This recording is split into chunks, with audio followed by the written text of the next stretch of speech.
Chaque jour, Charles et Carole vous présentent la leçon de l'école du sabbat.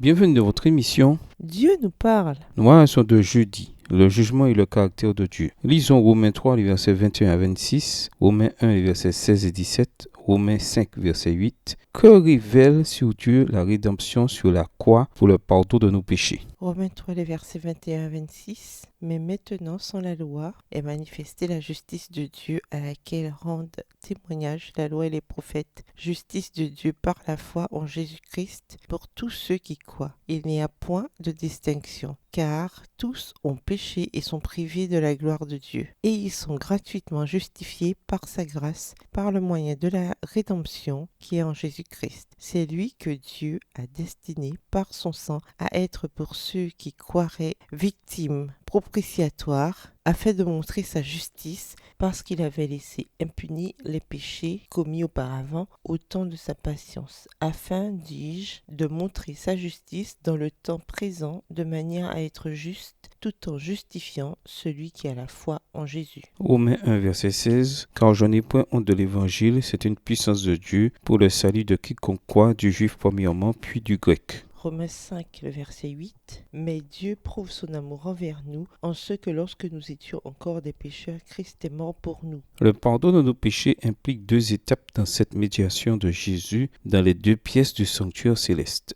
D'abord, Jésus a ôté nos péchés et les a portés lui-même sur la croix, afin d'assurer le pardon à quiconque croit en lui. Acte 2, verset 38, acte 5, verset 31. Sur la croix, Jésus a gagné le droit de pardonner tous ceux qui croient en lui parce qu'il a porté leurs péchés. Il a également inauguré une nouvelle alliance qui lui permet de mettre la loi dans le cœur des croyants par l'intermédiaire du Saint-Esprit. Hébreux 8, verset 10 à 12, Ézéchiel 36, versets 25 à 27.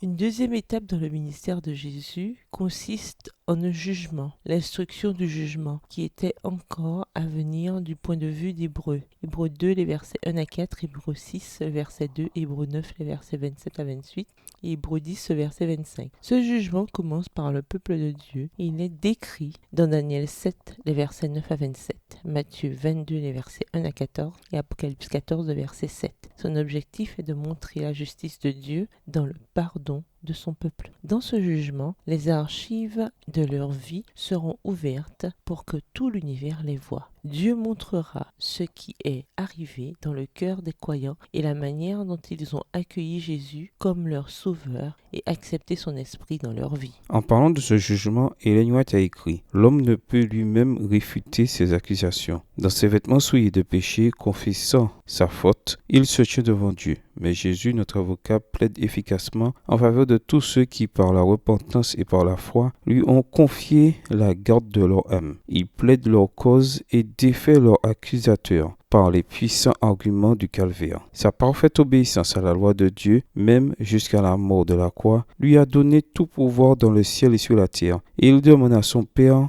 miséricorde et réconciliation pour l'homme coupable. Mais si nous devons nous rendre compte de notre condition pécheresse, nous devons aussi nous reposer sur le Christ, notre justice, notre sanctification et notre rédemption. Nous ne pouvons nous défendre devant les accusations de Satan. Le Christ seul peut plaider avec succès en notre faveur. Il peut réduire l'accusateur au silence par des arguments fondés non sur notre propre mérite, mais sur les siens. Extrait du livre Témoignage pour l'Église, volume 2, chapitre 26, les pages 206 et 207, livre écrit par Ellen G. White. Pourquoi la croix et le ministère de Jésus en notre faveur indiquent-ils que nous devons regarder avec confiance, mais avec humilité et repentance vers le jugement? Au revoir. Et à demain si Dieu veut. Dieu nous parle. Chaque jour, Charles et Carole vous présentent la leçon de l'école du sabbat.